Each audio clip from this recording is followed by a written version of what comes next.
Hey guys, how you doing? It's Henry at Mowers and Mowers. Good morning. This is the last of my push mower project pile. This is the last of the mowers that I got from that 5 mower haul that I got from my friend Alan and also Mike over at Mike's Lawn Service Babylon. The reason why this is the last one was because I dreaded working on this because it has a Tecumseh engine on it. I hate Tecumseh engines. Also, this one seems like the one that needs the most attention. As you can see from the front, you got a bungee cord holding the 2 height adjusters together. I have a feeling that they're loose or whatever. I don't know whether or not the self-propulsion works, but as you can see for the front 2 wheels are done. Rear wheels, while they work, they're not stock. They're replacements. They're not Toro wheels, which, I mean, I guess it's okay. I actually have a parts Toro recycler in the back that has 2 good big original Toro wheels on it that maybe we'll put on here. This does have a bagger, which is good, and it's a decent bagger too. As you can see, pull rope looks okay. I don't know if it pull starts or not, but we're gonna have to at least get this handle in order before we can even test it, you know, pull start it, see if the engine works.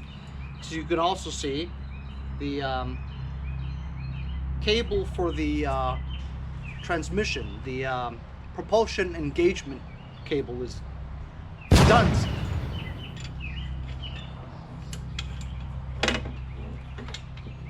But it appears that the cable for the brake cable for the magneto kill is good, which is a bonus because I didn't think it was going to work.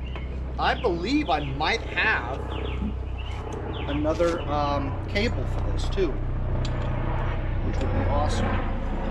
So now that I look at it closely, maybe it won't be too bad. Just take that out. So first thing we got to do is I got to get a couple of bolts to attach this handle, upper handle, onto the lower handle, and then at least it's kind of looking like a mower.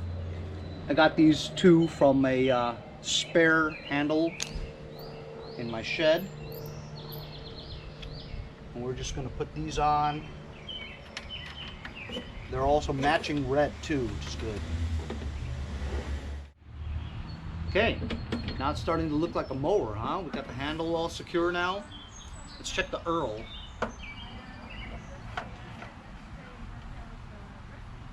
Has almost no oil in it at all.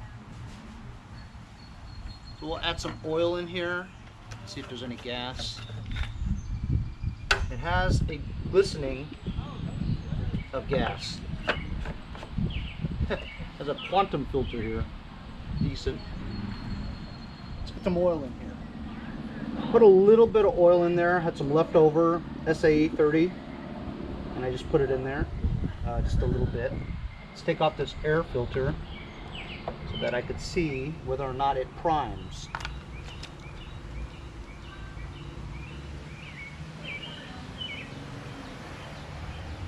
Doesn't appear to prime.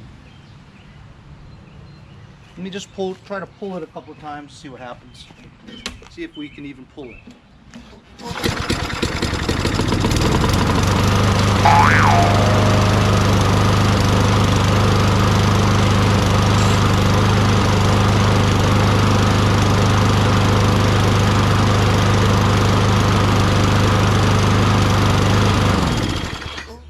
Are you kidding me? As you can see from the recoil starter, it doesn't suck it in.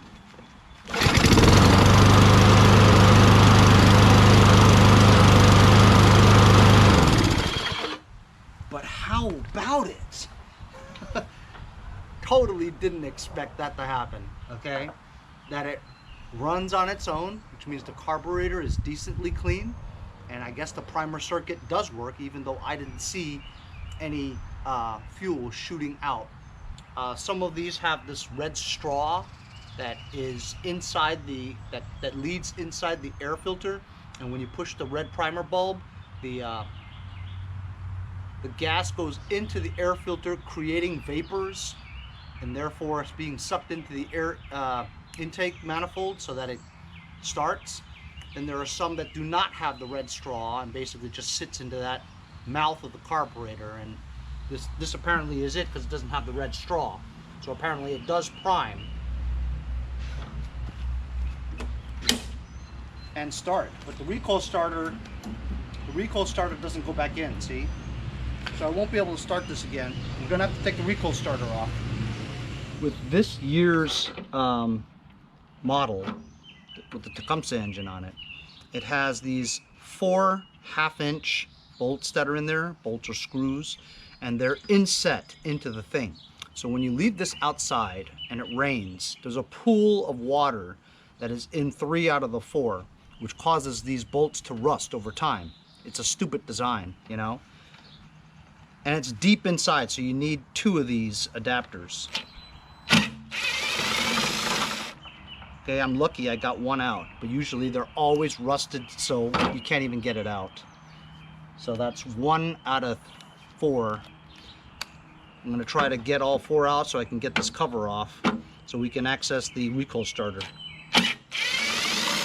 I'm lucky, I got 2 out of 4. Will I be able to get all 4 out without any issues? That remains to be seen. 3 out of 4, that is awesome so far. And the one that's outstanding is actually not inset. It's actually right here. It's exposed. So it's not going to be as rusty as the others, and we're lucky. I got all 4 out, no problems, no strippage. And let's take this dipstick out. As you can see, we now have oil in it.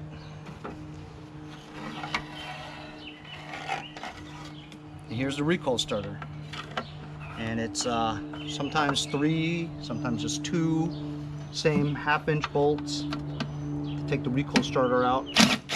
Hopefully we wouldn't have to restring this. All we have to do is just oil it to get it to come back out. Awesome, so far so good on everything. Of course, now that I just mentioned it, I probably jinxed it. There's the recoil starter right there, and as you can see, it's very dirty, which I'm not surprised it won't come back out again.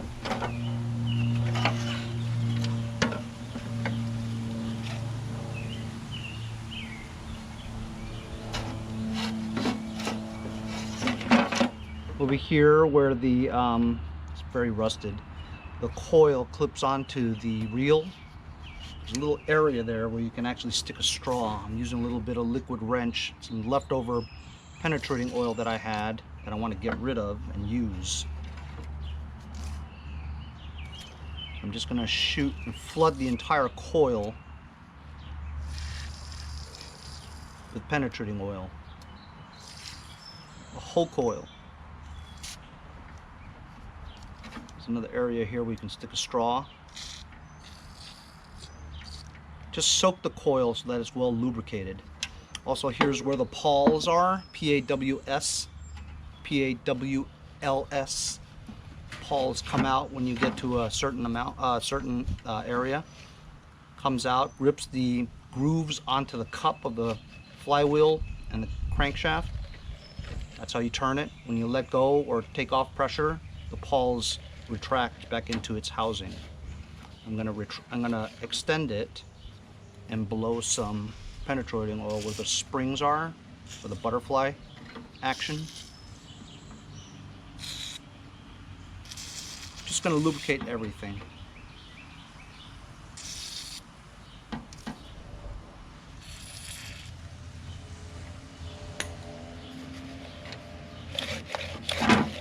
Going to move it back and forth so that it the rotation splashes around in there, slowly lubricates the entire coil and all the moving parts in the recoil starter.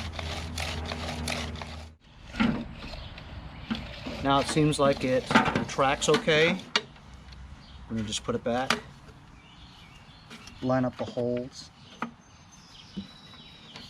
Having the recoil starter pull rope straight in this area. As you can see, it is gripping onto the cup. Probably has never been lubricated before.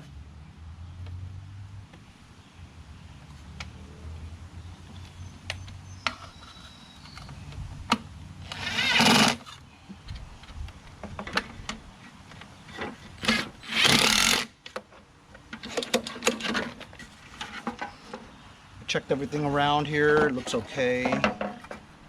Move the dipstick again.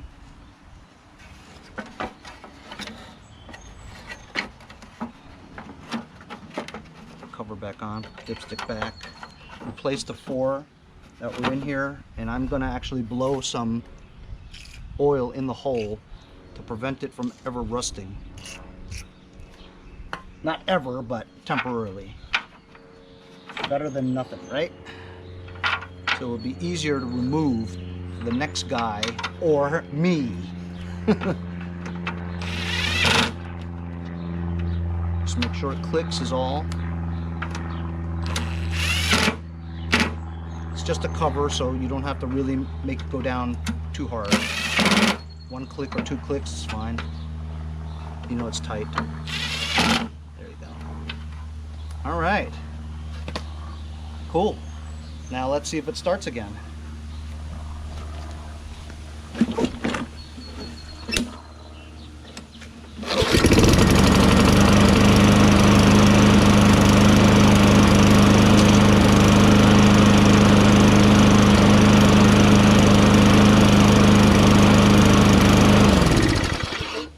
Are you amazed that this thing starts up just fine? Because I'm amazed. I'm going to put this air filter back again, in decent shape. See if it starts again with the air filter on.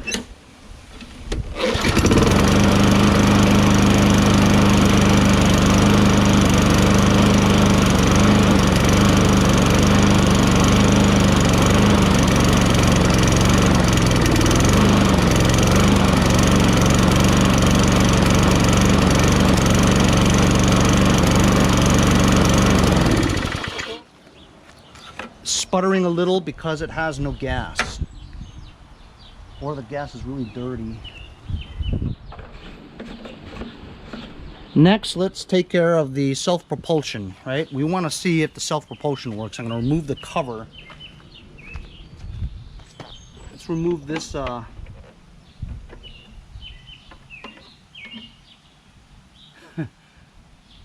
bungee cord, which I could actually use. Why did they do that? You know, I don't see any reason why that would be there, actually. It's not really loose, you know. The height adjusters are sticking to where it's supposed to be, and they work. You think maybe they had some problems with it, such as it switching heights by itself, and that's why they put it there? Or was it a place for them to just keep a bungee cord handy in case they needed it? Because I can't find anything wrong with it so far. We have it on its side here, and I'm looking at the bottom. The belt looks good, has your typical gator blades. Seem okay, actually, you know, doesn't vibrate or anything. There's 2 3/8 bolts that hold the cover. This one's kind of tricky because it's so close to the baffle.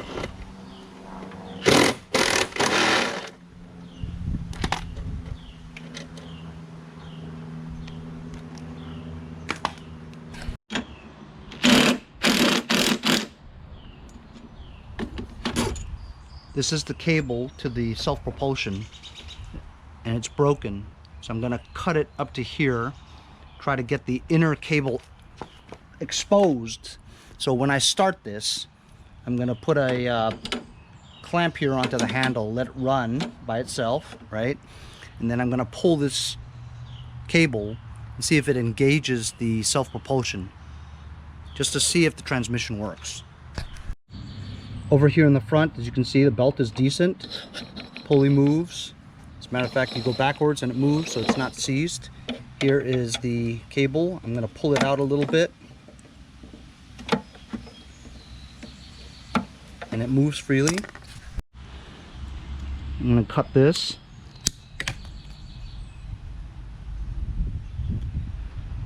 Try to find that cable.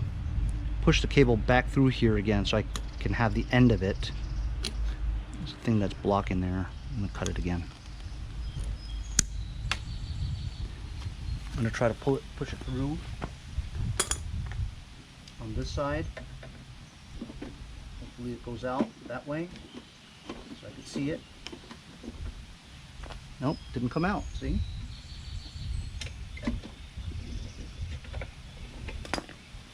I'm gonna cut it some more.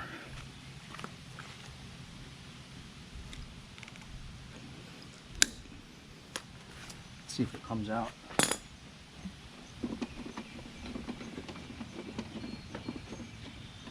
Still doesn't come out.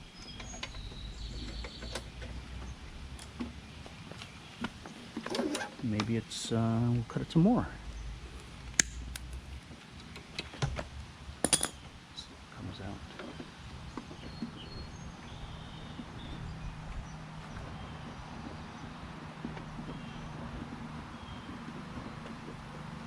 Still doesn't come out. Holy cow.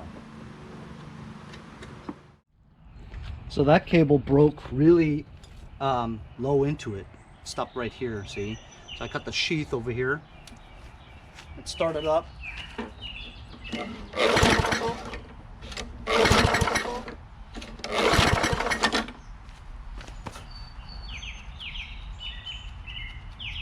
This is priming pretty well, it seems like it. Maybe there's no gas. I'm gonna add some gas. Okay, I just added gas.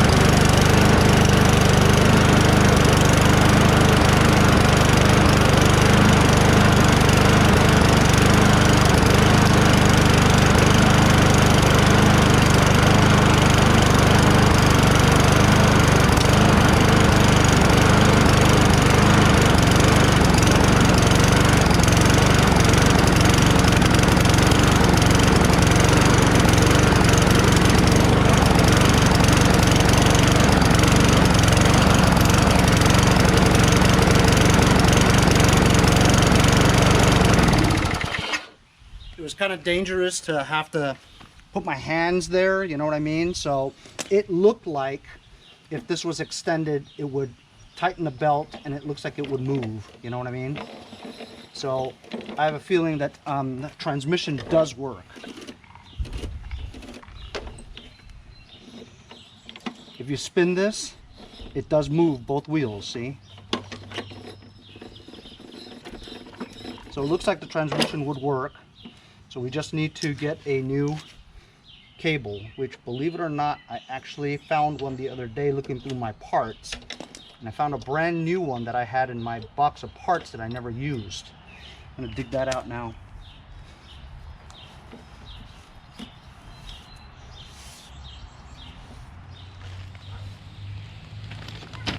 Brand new cable. How about that? Didn't even know I had it. You know, when you've been looking around for stuff, when you look around for stuff, you go, hey, I didn't know I had this. I didn't know I had it. So that's great. We got a new cable here. This might be for one of the newer ones, but I think it's the same. It's basically, you just stitch the spring into the hole, have it hook onto this hole here.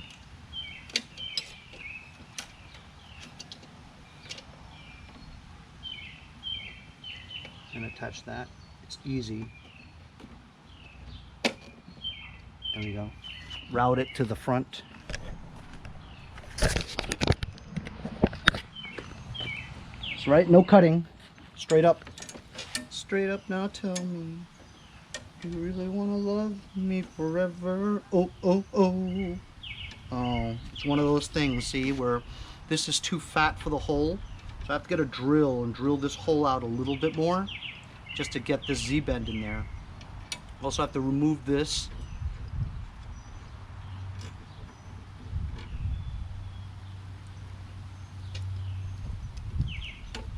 Tuck that in. Tuck it in like hemorrhoids.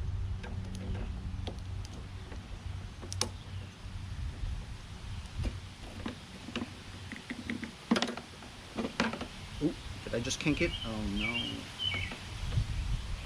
You have to be careful.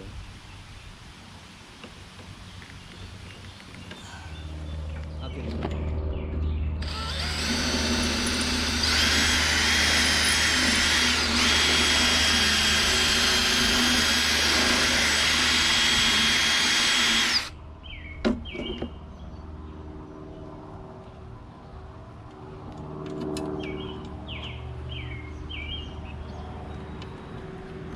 bit more.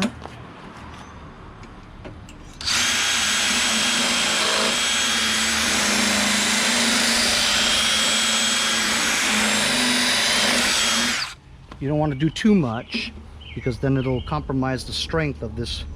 There we go, see? So now when I do that, it's a little too loose actually.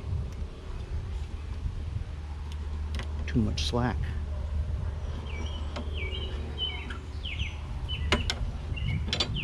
Oh, duh.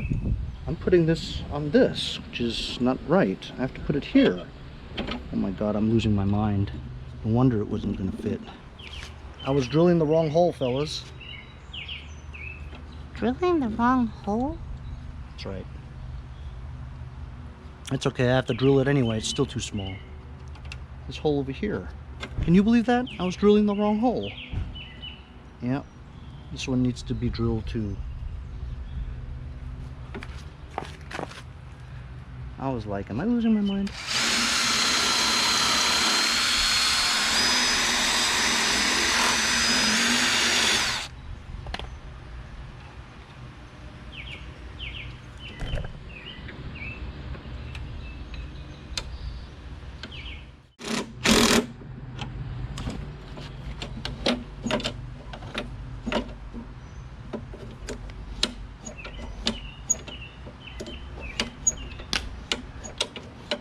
Doesn't seem like it's good enough.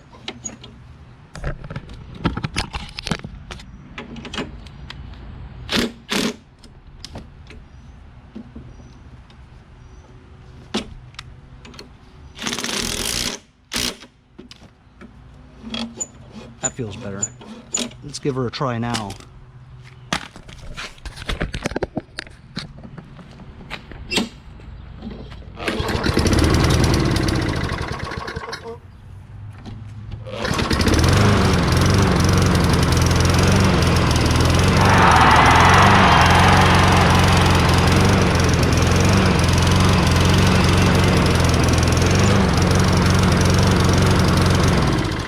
There we go. Transmission works, self-propulsion works. Got a new cable on there, but as you guys can tell, it doesn't run very well anymore. How about we do a quick and dirty on the carburetor and see what's up? 1/2-inch wrench to loosen the bottom bowl nut.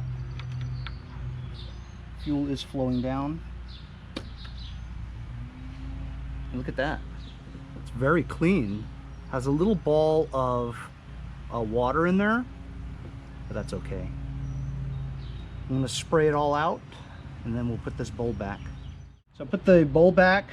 There's a pilot jet area right there. I'm just cleaning on the outside so that once I take this nut out, it's a fixed screw. And usually if that is blocked or dirty, it'll run rough. I think maybe that little pocket of water in the bowl had something to do with it. So that's clear, but there's a little hole right there that goes in that way. You want to clear that. I'm going to get a new can of spray. This one's done. So I took a twisty tie and I couldn't even fit it in there. I had to take like a wire bristle brush, cut one of the bristles super thin to get it in there. And it looked like it might have been clogged. It was so tiny.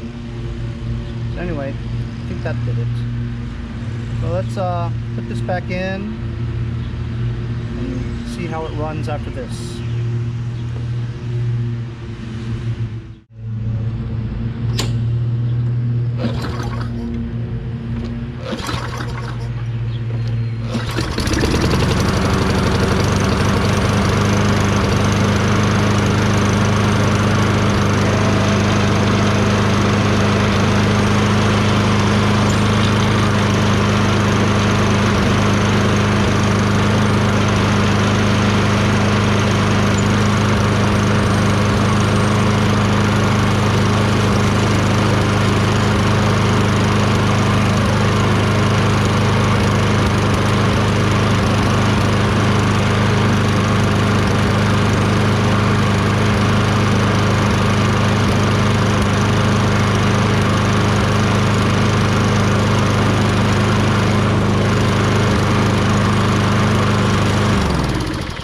Okay, runs much better now. And we just need to address the front wheels now, because while the propulsion works, I noticed when it was moving, this thing is very loose, which I have a feeling what is the reason why they had that thing there. So let's figure out why this is so loose. At the same time, let's get some wheels too with good teeth. Half inch, take the bolt off. As you can see, the teeth is good here. I don't know if I have another Toro wheel with good teeth. Toro, not Murray, not Craftsman. I have plenty of those, but I don't think I have Toro.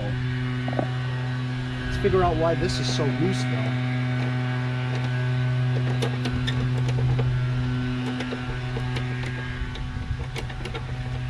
It's probably missing a washer is what it is.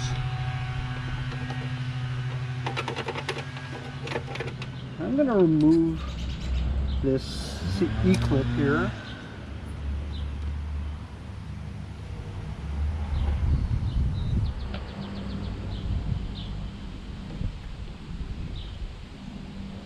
And see exactly what it's missing.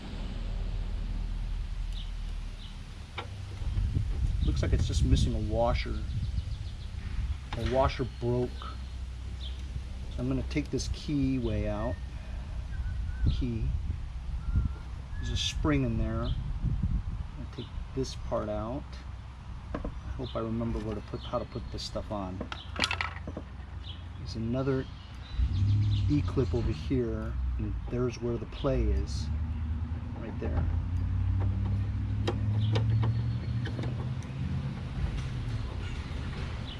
So I'm going to find a washer. I'm going to take these out.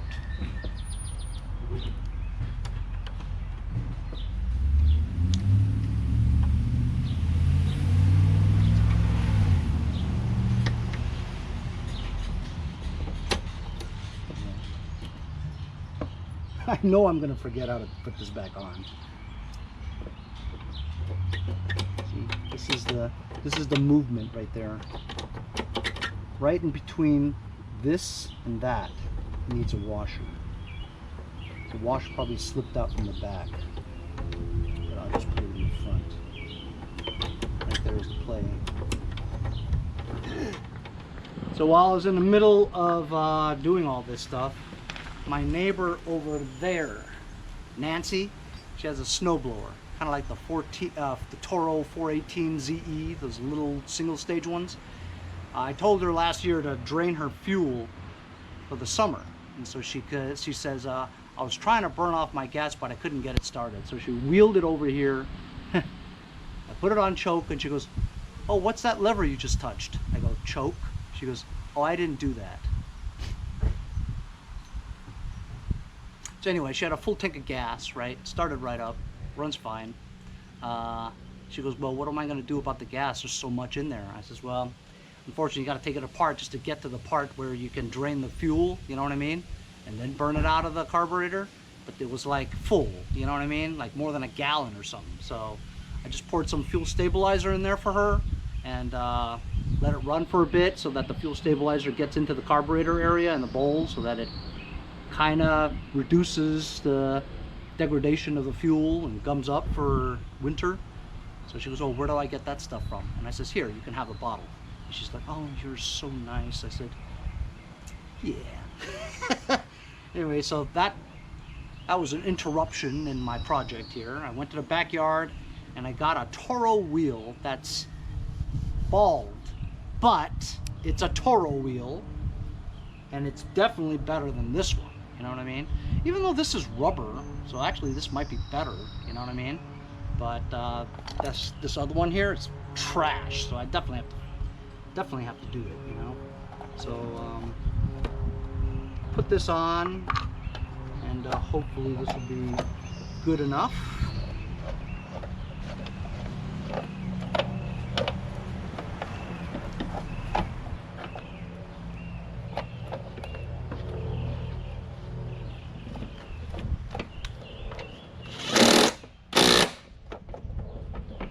Wobbly actually.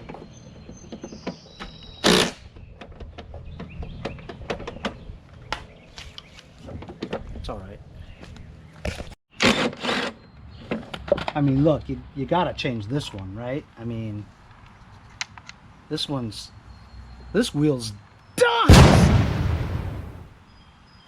Even though it has nice, you know, gears, but the wheel's DONESKI. I mean, I guess it could still work, but you know, better to change it. I don't know if changing it to plastic is better, you know?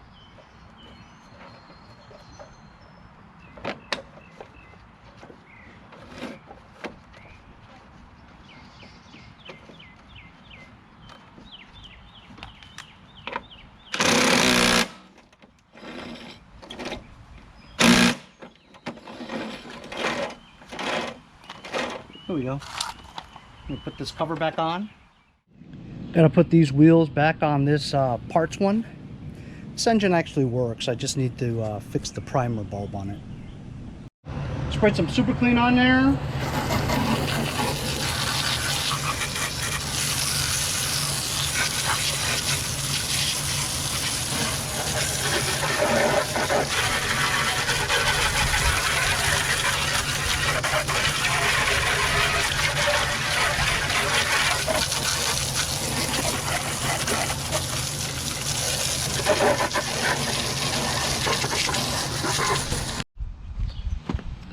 So a little bit of a rinse with that super clean, really cleaned it up, took some pictures of it. Like I said, I was going to list it for maybe 165 actually. Here are the things that we had before that are no good. And I'm pretty stoked as to how this came out, to be honest with you. Shout out to Anthony Salvatore from Williamsport, Pennsylvania, for buying one of my American flag stickers. Thanks a lot for supporting the channel. Keep those sticker sales coming. Keeps the videos coming almost every day.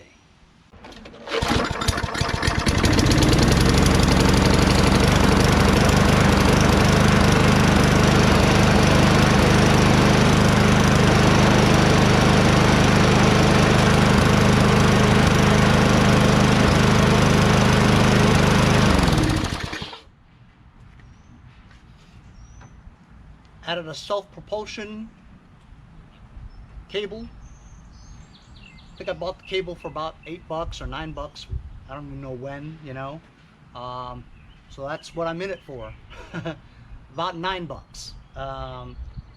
Wheels, self-propulsion works, oil, cable, handle, recoil starter, front wheels.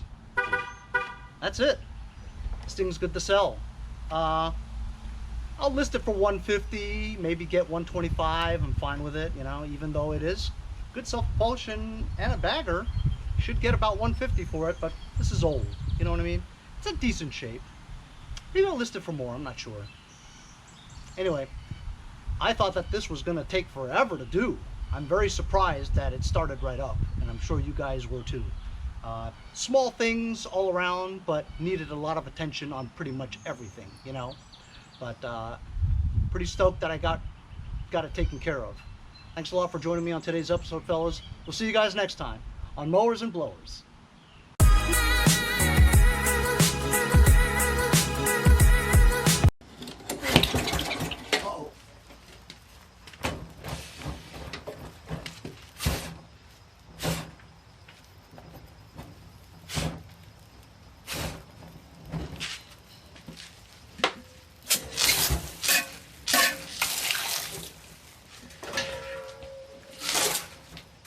See you next time on Mowers and Blowers.